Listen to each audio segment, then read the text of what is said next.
കണ്ടില്ലേ?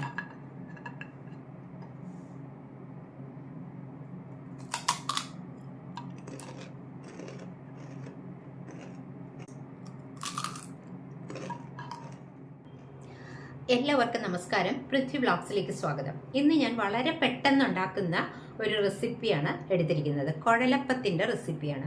ഒരു 10 മിനിറ്റ് കൊണ്ട് തന്നെ നമുക്ക് ഉണ്ടാക്കാൻ പറ്റും. ഇത് മാവ് ഫെർമെൻറ്റ് ചെയ്യാനൊന്നും വെക്കേണ്ട ആവശ്യമില്ല. മിക്സ് ചെയ്ത് നമ്മൾ കുഴച്ചൊക്കെ എടുത്തു കഴിഞ്ഞാൽ നമുക്ക് പെട്ടെന്ന് തന്നെ ഉണ്ടാക്കാം.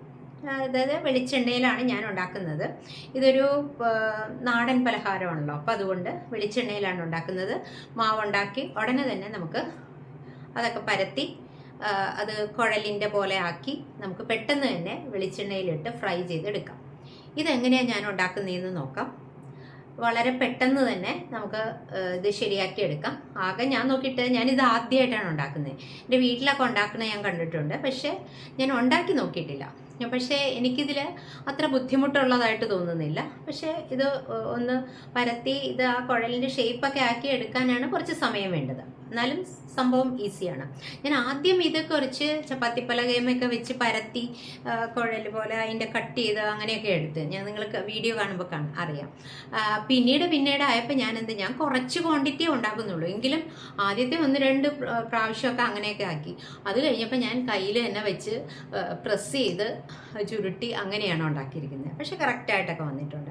അതൊരു ഈസി മെത്തേഡ് കൂടിയാണ്. അതും കൂടി നിങ്ങളെ ഒന്ന് കാണിച്ചു തരാം. അത് ഞാൻ വീഡിയോ ആയിട്ട് എടുത്തിട്ടില്ല, പക്ഷെ കയ്യിൽ വെച്ച് നല്ലതുപോലെ ഒന്ന് പ്രസ് ചെയ്തിട്ട് ഒന്ന് ചുരുട്ടി അങ്ങനെ എടുത്താൽ മതി. കുഴൽ പോലെ ഞാൻ വലിയ നീളത്തിലുള്ള കുഴലപ്പമല്ല, ചെറിയ നീളം കുറഞ്ഞ ഒരു കുഴലപ്പമാണ് ഉണ്ടാക്കിയിരിക്കുന്നത്. നല്ല ടേസ്റ്റ് ഉണ്ട്. ഞാൻ ഒരെണ്ണം കഴിച്ചു നോക്കി, നല്ല ടേസ്റ്റിയാണ്. അപ്പോൾ എങ്ങനെയാണ് ഉണ്ടാക്കുന്നതെന്ന് കാണിച്ചു തരാം. വീഡിയോ സ്കിപ്പ് ചെയ്യാതെ നിങ്ങൾ കണ്ടിട്ട് നിങ്ങളുടെ അഭിപ്രായങ്ങളും പിന്നെ ഫീഡ്ബാക്കും ഒക്കെ അറിയിക്കണം. അടുത്തൊരു വീഡിയോയിൽ നമുക്ക് വീണ്ടും കാണുകയും ചെയ്യാം. ഓക്കെ, അപ്പോൾ വരൂ നമ്മുടെ വീഡിയോയിലേക്ക്. ഇതിന് നമുക്കൊരു അരപ്പ് വേണം. അതായത് തേങ്ങ കുറച്ച് അരച്ചെടുക്കണം. തരിതരിപ്പായിട്ട് എന്ന് പറയാൻ പറ്റില്ല, നല്ല സ്മൂത്തായിട്ടും വേണ്ട.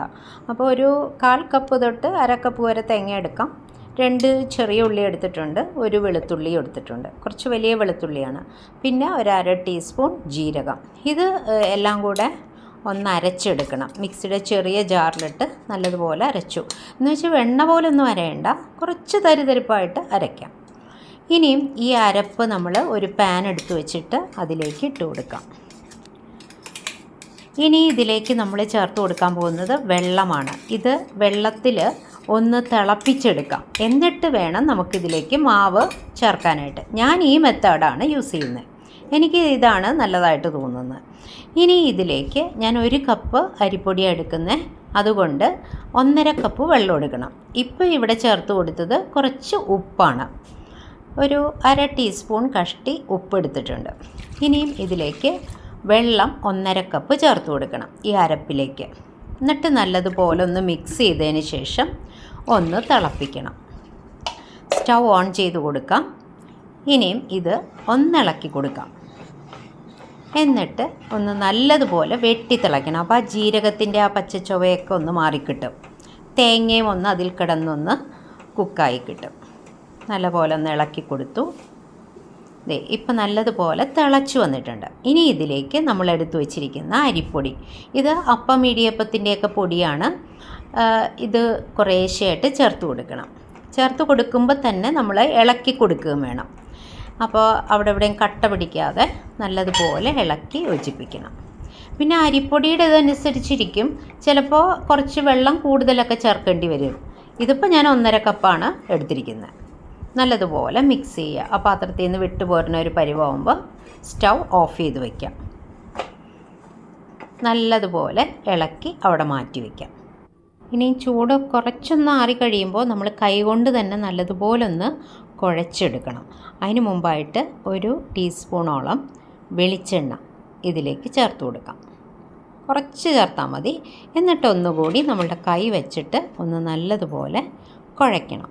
അപ്പോൾ ഇതിന് ആ ചൂട് അല്പം ഒന്ന് ആറിക്കഴിഞ്ഞതിന് ശേഷമേ പറ്റുള്ളൂ കേട്ടോ.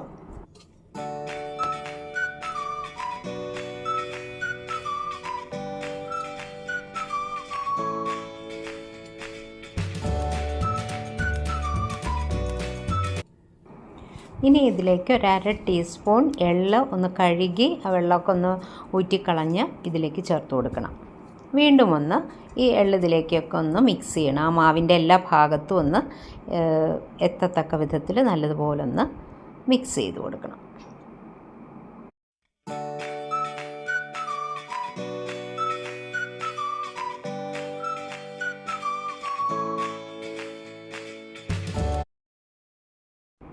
മാവ് കുഴച്ച് കഴിഞ്ഞു, നല്ലതുപോലെ സോഫ്റ്റായി കിട്ടിയിട്ടുണ്ട്. ഇനി ഇതൊരു മൂടി വെച്ച് അടച്ചു വയ്ക്കാം. എന്നിട്ട് നമുക്കിതൊന്ന് ഒരു വെളിച്ചെണ്ണയൊക്കെ ചൂടാക്കാനായിട്ട് ഒരു പാനിനകത്ത് വയ്ക്കാം. ഒപ്പം തന്നെ നമുക്കിത് പരത്തിയെടുക്കണമല്ലോ, കുഴലപ്പത്തിൻ്റെ ഷേപ്പിലാക്കി എടുക്കണമല്ലോ. ഞാനിവിടെ ചപ്പാത്തി പലക എടുത്തിട്ട് അതിലൊരു ചെറിയ ഉരുളയാക്കി ഉരുട്ടി വെച്ചിട്ട് ആ ചപ്പാത്തിയുടെ ആ കോല് വെച്ചിട്ട് തന്നെ പരത്തിയെടുക്കുകയാണ്. നോക്കിക്കോ എങ്ങനെയാന്ന്. ഇനി ഇത് ഒരു ഷേപ്പ് വരുത്താൻ വേണ്ടിയിട്ട് ഞാനൊരു ഗ്ലാസിൻ്റെ ഇത് വെച്ചിട്ടാണ് ഞാനതിന് കട്ട് ചെയ്തെടുക്കുക ചെയ്യുന്നത്. കണ്ടോ, റൗണ്ട് ഷേപ്പിലാക്കിയെടുത്തു. ചെറിയൊരു വട്ടമാണ്, ചെറിയൊരു കുഴലപ്പമാണ് ഞാൻ ഉണ്ടാക്കുന്നത്. അതുകൊണ്ട് ചെറിയ ഗ്ലാസ് മതി. എന്നിട്ട് ഇതെടുത്തിട്ട് ഇതൊന്ന് വിരൽ വച്ചിട്ട് അതൊന്ന് വിരലിൻ്റെ ചുറ്റി ഒന്ന് റോൾ ചെയ്തിട്ട് ഒന്ന് ഒട്ടിച്ചു കൊടുക്കണം. കണ്ടോ, ഒന്ന് പ്രസ് ചെയ്ത് കൊടുത്താൽ മതി, കുഴലിൻ്റെ ഷേപ്പായി. കണ്ടില്ലേ, ഇതേപോലെയാണ് ഞാൻ ഉണ്ടാക്കുന്നത്. നീളം അധികം ഇല്ല, നീളം കുറവായിട്ടാണ് എടുക്കുന്നത്. കണ്ടില്ലേ, ഇതേപോലെ ഫുൾ മാവും നമുക്ക് കുഴലിൻ്റെ ഷേപ്പാക്കി വെക്കണം. എന്നിട്ട് നമുക്ക് വെളിച്ചെണ്ണയിലിട്ട് ഫ്രൈ ചെയ്തെടുക്കുകയാണ് വേണ്ടത്.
ഇനി ഇവിടെ ഒരു ചീനച്ചട്ടിയിൽ വെളിച്ചെണ്ണ ഒഴിച്ചു കൊടുത്തു.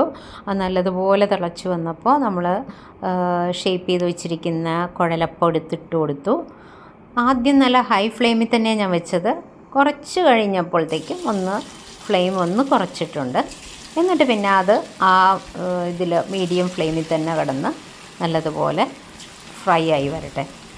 ഇത് തിരിച്ച് മറിച്ചു വിട്ട് നല്ലൊരു ബ്രൗൺ കളറായി വരുമ്പോൾ നല്ല മൂത്തിട്ടുണ്ട്. അപ്പോൾ ഇതിൽ നിന്ന് കോരി മാറ്റാം.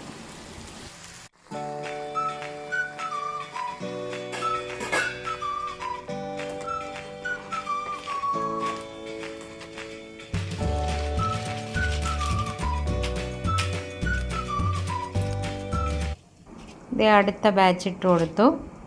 ഇതൊരു 4-5 എണ്ണമൊക്കെ വെച്ചിട്ടാണ് ഞാൻ ഫ്രൈ ചെയ്യാൻ ഇട്ട് കൊടുത്തത്.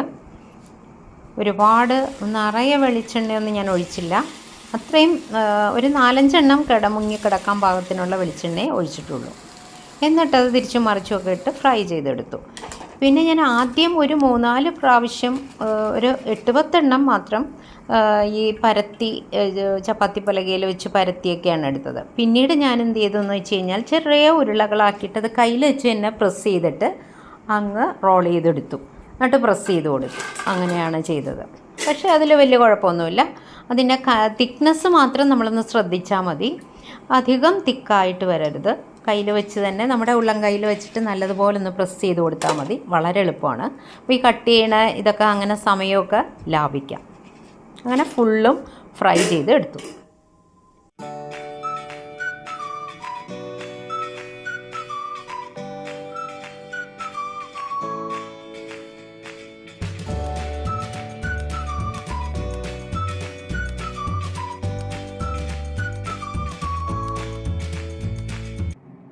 നല്ല ക്രിസ്പിയാന്ന് കാണിക്കാൻ വേണ്ടി കൊണ്ടുവന്നതാണ് കേട്ടോ. നല്ല ടേസ്റ്റും ഉണ്ട്. ഈ മെത്തേഡ് തന്നെ ട്രൈ ചെയ്തോളൂ, നല്ല റിസൾട്ട് കിട്ടും. ഞാൻ ഉണ്ടാക്കിയ കുഴലപ്പം കണ്ടല്ലോ, വളരെ എളുപ്പമാണ്. പക്ഷെ ആ മാവ് കുഴച്ചെടുക്കുന്ന അതിൻ്റെ ആ ഒരു കൺസിസ്റ്റൻസി കറക്റ്റ് ആയി കഴിഞ്ഞാൽ നല്ല ഇതായിട്ട് കിട്ടുകയും ചെയ്യും. ഞാനിവിടെ 1 കപ്പ് അരിപ്പൊടിയേ എടുത്തിട്ടുള്ളൂ. അപ്പോൾ അടുത്തൊരു വീഡിയോയിൽ നമുക്ക് വീണ്ടും കാണാം. ബൈ.